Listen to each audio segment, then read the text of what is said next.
और अब रुक कर लेते हैं उत्तर प्रदेश की खबरों का। इस बीच एक और बड़ी खबर का रुक कर लेते हैं। बड़ी खबर, बड़ी जानकारी आ रही है इस वक्त सामने। एक और बड़ा अपडेट आपको बता दें, इस वक्त अहम जानकारी ज्ञान व्यापी के इस मामले से जुड़ी हुई बड़ी खबर आपको बताने जा रहे हैं। सुप्रीम कोर्ट में मामले में एक बार फिर से सुनवाई जो है वो टल गई है और प्लेस ऑफ वर्शिप मामले में सुनवाई होनी थी और एक बार फिर से ये सुनवाई टल चुकी है। इस वक्त की अहम जानकारी ज्ञान व्यापी केस मामले से जुड़ी हुई, तो ज्ञान व्यापी केस मामले से जुड़ी हुई बड़ी खबर आपको बता रहे हैं कि आज भी सुनवाई टल चुकी है सुप्रीम कोर्ट में और प्लेस ऑफ वर्शिप को लेकर यह सुनवाई होनी थी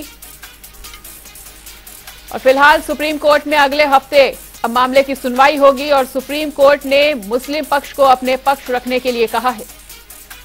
तो ज्ञान व्यापी केस मामले से जुड़ी हुई बड़ी खबर आपको बता रहे हैं कि सुप्रीम कोर्ट में मामले में एक बार फिर से सुनवाई जो है वो टल चुकी है। प्लेस ऑफ वर्शिप मामले में सुनवाई ये होनी थी और इसको लेकर अब अगले हफ्ते तक के लिए इस सुनवाई को टाला जा चुका है सुप्रीम कोर्ट द्वारा और सुप्रीम कोर्ट ने अब मुस्लिम पक्ष से अपना पक्ष रखने के लिए कहा है। तो ज्ञान व्यापी केस मामले से जुड़ी हुई बड़ी खबर आपको बता रहे हैं। ज्ञान व्यापी केस से जुड़ा हुआ ये बड़ा अपडेट, जहां सुप्रीम कोर्ट में मामले में ये जो सुनवाई है वो टल चुकी है। प्लेस ऑफ वर्शिप मामले में ये सुनवाई होनी थी, वहीं सुप्रीम कोर्ट में अब अगले हफ्ते इस मामले की सुनवाई होगी। तो सुप्रीम कोर्ट ने वही मुस्लिम पक्ष को अपना पक्ष रखने के लिए कहा है। ज्ञान व्यापी मामले से जुड़ा हुआ ये बड़ा अपडेट हम आपको बता रहे हैं, जहां पर सुप्रीम कोर्ट ने ये सुनवाई टाल दी है और इसके बाद प्लेस ऑफ वर्शिप मामले में ये सुनवाई होनी थी। अब ये सुनवाई अगले हफ्ते होगी। सुप्रीम कोर्ट में अगले हफ्ते मामले की सुनवाई की जाएगी और सुप्रीम कोर्ट ने मुस्लिम पक्ष से अपना पक्ष रखने के लिए भी कहा है। तो इस वक्त की बड़ी खबर, बड़ी जानकारी ज्ञान व्यापी मामले से जुड़ी हुई।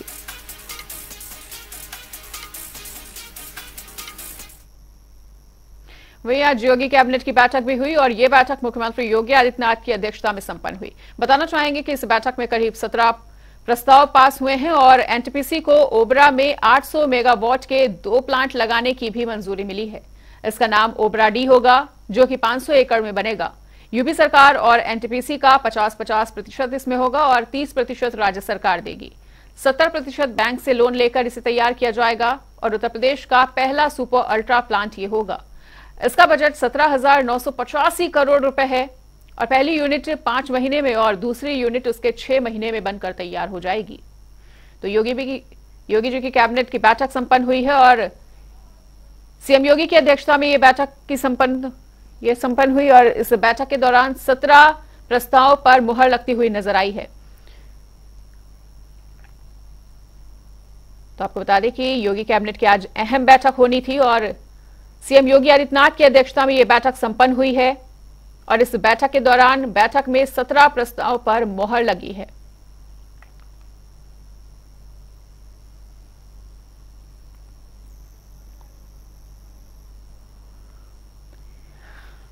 तो सीएम योगी आदित्यनाथ की अध्यक्षता में यह बैठक संपन्न हुई और इस बैठक के दौरान आपको बता दें कि 17 प्रस्ताव पर मुहर लगी है।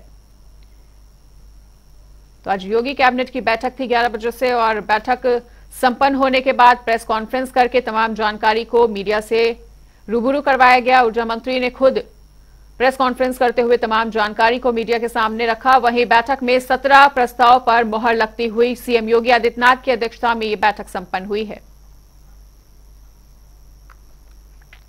उधर केंद्रीय राज्य मंत्री डॉक्टर संजीव बालियान हरिद्वार से कांवड़ लेकर मुजफ्फरनगर के शिव चौक के लिए रवाना हो गए हैं और संजीव बालियान ने वीआईपी घाट पर पूजा अर्चना कर विधि विधान से कांवड़ उठाई। इस दौरान संजीव बालियान के साथ आचार्य महामंडलेश्वर स्वामी कैलाशानंद गिरी और बड़ी संख्या में समर्थक मौजूद रहे और संजीव बालियान ने कहा कि वो हरिद्वार से मुजफ्फरनगर तक पैदल कांवड़ लेकर जाएंगे। इस यात्रा में 4 दिन का समय लगेगा और उन्होंने कहा कि मौसम खराब होने के बावजूद भी शिव भक्तों के उत्साह में कोई कमी नहीं है और धर्म नगरी में कांवड़ियों का सैलाब उमड़ रहा है।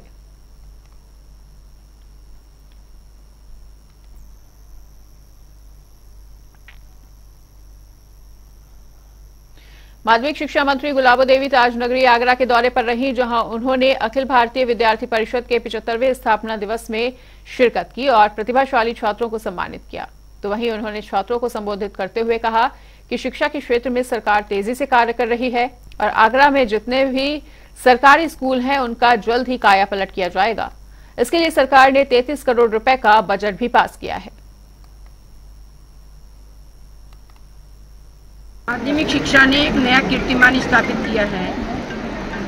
आपने देखा जब परीक्षा हुई तो परीक्षा में इतनी सावधानी बरती गई कि जितने भी नकल माफिया थे सब ध्वस्त हो गए और किसी जरा भी पत्ता भी नहीं हिला और 30 साल का रिकॉर्ड जो है परीक्षा में टूटा। आपको सबको बधाई देनी चाहिए।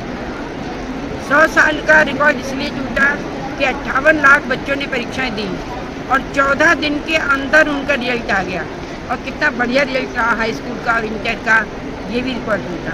तो माध्यमिक शिक्षा रिकॉर्ड कायम कर रही है। 2024 लोकसभा चुनाव से पहले समाजवादी पार्टी को एक बड़ा झटका लगता हुआ नजर आ रहा है। वहीं लखनऊ में सुन्नी वक्फ बोर्ड के पूर्व चेयरमैन नवाब अली अकबर ने सपा का साथ छोड़ कांग्रेस का दामन थाम लिया है। तो वहीं उन्होंने अखिलेश यादव पर मुस्लिम विरोधी होने का आरोप भी लगाया और नवाब अली समाजवादी पार्टी में राष्ट्रीय सचिव के पद पर थे। और आपको बता दें कि सपा नेता का कांग्रेस में शामिल होने का सिलसिला काफी समय से लगातार चल रहा है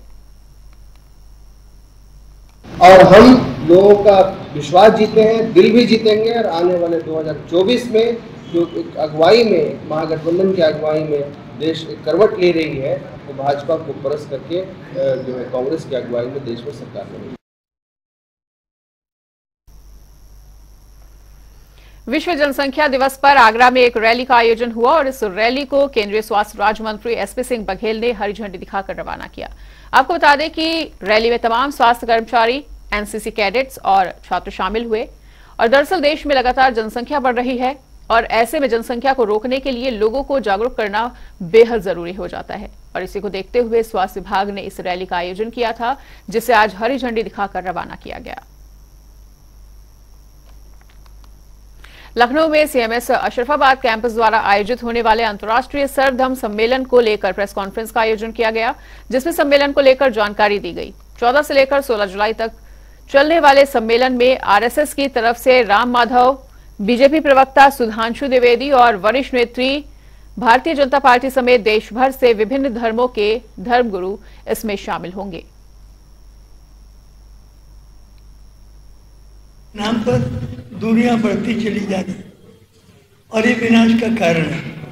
हमारे बच्चों की जो आगे आने वाली पीढ़ियां हैं उनका बहुत अधिक, यदि हमने इसे नियंत्रित नहीं किया तो बहुत अधिक नुकसान होगा।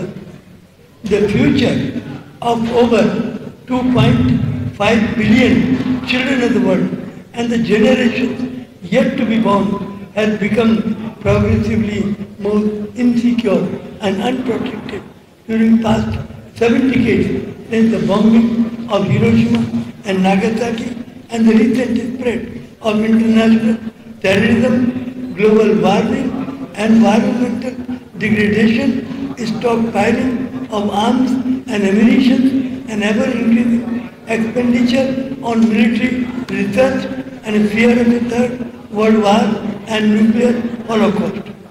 आप सबको आने के लिए और ये जो सर्वधर्म सम्मेलन ये हमारा स्कूल आयोजित कर रहा है वो इस बात को ध्यान में रखते हुए कि आज समाज में, आज विश्व में बहुत विषम परिस्थितियां हैं जो बढ़ती जा रही हैं।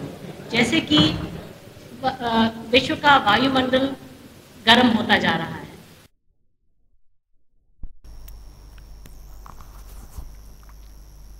प्रदेश में लगातार हो रही बारिश लोगों के लिए परेशानी खड़ी करने लगी है और शहर हो या फिर गांव, अब हर जगह जलभराव से लोगों को दो चार होना पड़ ही रहा है। आलम यह हो चुका है कि लोगों का बाहर निकलना भी मुश्किल हो चुका है और सड़कें तालाब में तब्दील हो चुकी हैं। शहरों में नगर निगम की लापरवाही के चलते अब लोगों को भारी परेशानियों का सामना उठाना पड़ रहा है।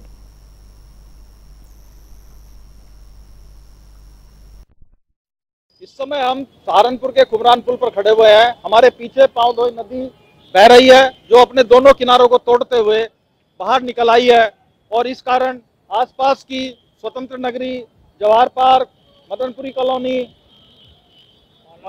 शीपयान और शंकर मंडी में पानी घुसा हुआ है। इस समय हमारे सामने माली गेट पुलिस चौकी और महादेव मंदिर है जिनमें लगभग 2 फुट पानी घुसा हुआ है। क्षेत्र के लोग बता रहे हैं कि कल से जब से पानी घुसा हुआ है प्रशासन का कोई भी आदमी इनकी मदद के लिए इनके घरों तक नहीं आया है अभी भी मौसम विभाग लगातार बरसात होने की चेतावनी जारी कर रहा है, लेकिन यहाँ पर क्षेत्रवासियों को पानी, बिजली और खाने पीने की कोई सुविधा उपलब्ध नहीं कराई गई है। ओवर। महेश भार्गव, जनता टीवी, सहारनपुर। आगरा में होने वाली बारिश अब लोगों के लिए परेशानी का सबक बन रही है। दरअसल आगरा में लगातार हो रही बारिश से अब आगरा में जल भराव भी शुरू हो गया है। जल भराव से आम जनजीवन जो है अस्त व्यस्त नजर आ रहा है। वहीं यह बारिश फसलों के लिए बारिश मुरीद मानी जाती थी। अब आगरा में अधिक बारिश होने से फसलों को भी नुकसान होना शुरू हो गया है। आप देख सकते हैं आगरा की स्मार्ट सिटी की सड़कों पर देख सकते हैं किस तरह से जल भराव हो रहा है। आगरा के कई इलाकों में जल भराव हो गया है, जिससे आम जनजीवन अस्त व्यस्त हो गया है और गाड़ियों को और आम लोगों को निकलने में परेशानी हो रही है। वहीं अगर बात करें बारिश की, तो आगरा में अपने आपको स्मार्ट सिटी में टॉप बताने वाली आगरा की स्मार्ट सिटी की योजना धराशायी हो गई है। आगरा में जगह जगह नाले और सीवर उफान मार रहे हैं और नालियां चौक हो गई हैं, जिसकी वजह से लोगों के घरों तक पानी पहुंच गया है।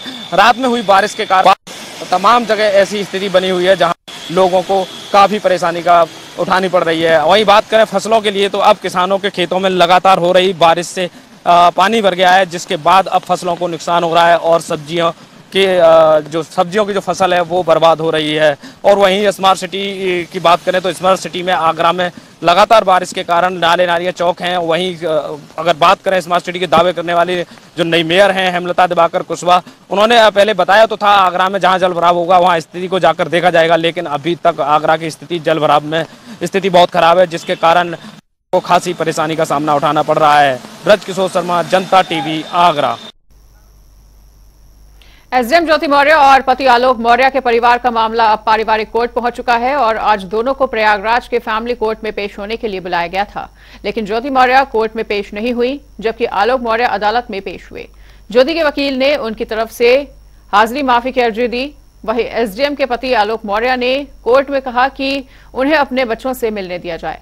आलोक चाहते हैं कि बेटियां उनके पास रहें। साथ ही मनीष दुबे पर सख्त से सख्त कार्रवाई की भी आलोक ने मांग की है। सर, हमने वहाँ से कॉपी निकलवाने की गुजारिश की है हमारे एडवोकेट साहब ने, और सर अगली डेट 18 लगी हुई है सर, उस पर हम लोग अपना पक्ष रखेंगे। अच्छा, जिस तरह से आपकी पत्नी ने यहाँ पर आरोप लगाया है दहेज पुलिस का मुकदमा दर्ज करा है, उस मामले में भी आपके बयान हो गए हैं, क्या कहना है आपका? सर, जैसे मेरा एक बयान अभी डीजी साहब की जो कमेटी गठित हुई थी वहाँ पे हुआ, उसकी सच्चाई खुलने जा रही है, उसी प्रकार ये भी फर्जी मुकदमा है, ये भी बहुत जल्दी आप लोगों के सामने खुल के आ जाएगा। आज कुछ भी नहीं हुआ है। आज हम लोगों ने एक एप्लीकेशन डाला है कि वाद की कॉपी ये हमें प्रोवाइड कराएं और उसके बाद हम लोग जवाब लगाएंगे, जिसमें कोर्ट ने हमको 18 अगस्त का टाइम दिया है। इसके बीच में हमको वाद की कॉपी मिल जाएगी, उसके बाद हम लोग जवाब लगाएंगे। क्या है आप लोग, क्या दलील है इस मामले में? नहीं, दलील क्या है, वो पिटीशन उन्होंने फाइल किया है, जब वो हमको कॉपी मिलेगी तब तो हम जवाब लगाएंगे ना, बात तो उनका है। तो आप पहले पढ़ें तो क्या उन्होंने दाखिल किया है, तो उसके बाद जवाब लगाया जाएगा। सहारनपुर जिले में लगातार हो रही बारिश से पावधोई नदी में जलस्तर बढ़ने से आसपास बस्ती के घरों में पानी भर गया है और बताना चाहेंगे कि पावधोई नदी का पानी का बहाव बढ़ने पर बाबा मोतीदास गौशाला में भी पानी घुस चुका है।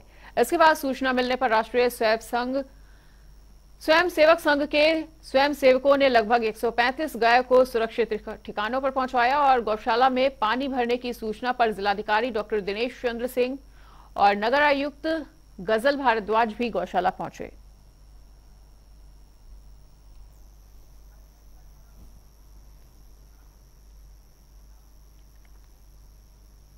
और इसी के साथ रुक कर लेते हैं 4 मिनट में 18 मंडलों की खबरों का। बाराबंकी में बदमाशों के हौसले लगातार बुलंद। बदमाशों ने क्राइम ब्रांच की टीम पर किया हमला, पुलिस ने की बदमाशों को गिरफ्तार। आगरा में बारिश के चलते गोवर्धन बेकरी की गिरी बिल्डिंग, वहीं हादसे में 2 युवक हुए घायल, इलाज के लिए अस्पताल में कराया गया भर्ती। बिजनौर में गुलदार ने किया ग्रामीणों पर हमला, 3 लोग हुए जख्मी, ग्रामीणों ने गुलदार को उतारा मौत की घाट। बिजनौर में कांवड़ यात्रियों की सुरक्षा को लेकर एसपी ने किया निरीक्षण, कई क्षेत्रों का किया दौरा, वहीं अधिकारियों को दिए गए निर्देश। दिल्ली मेरठ एक्सप्रेस वे पर एक स्कूल बस और कार में जोरदार टक्कर, हादसे में 6 लोगों की मौत, मामले की जांच में जुटी हुई है पुलिस।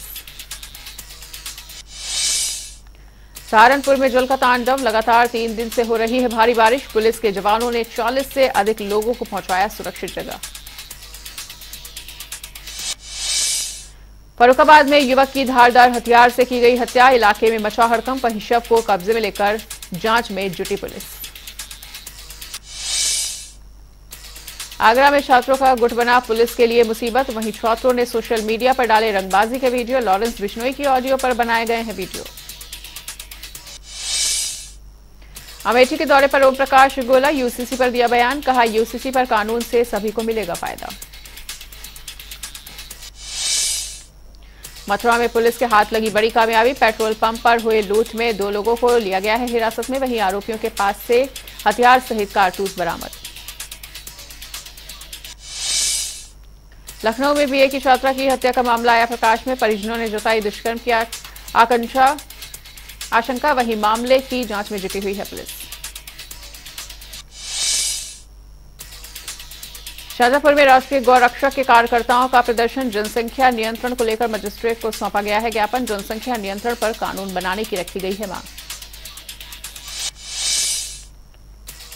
बदायूं में ट्रक से व्यक्ति की कुचलकर की गई मौत। वहीं परिजनों में मचा कोहराम। शव को कब्जे में लेकर जांच में जुटी हुई है पुलिस।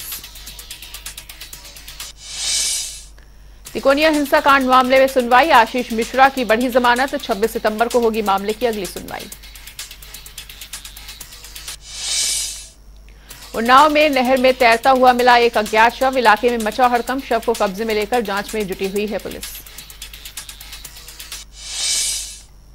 झांसी में 2 पक्षों में मामूली बात को लेकर हुई मारपीट। सोशल मीडिया पर वीडियो हुआ वायरल। मामले की जांच में जुटी हुई है पुलिस। हमीरपुर पुलिस को मिली बड़ी सफलता। चोरी की वारदात में 3 अभियुक्तों को किया गया है गिरफ्तार। वहीं पुलिस को 4 पहिया वाहन सहित 2 अवैध असलहे भी बरामद। मुजफ्फरनगर में पुलिस ने बाइक और कार चुराने वाले गैंग का किया खुलासा। वहीं 9 लोगों को लिया हिरासत में। आरोपियों के पास से 14 बाइकें और 4 कारें बरामद।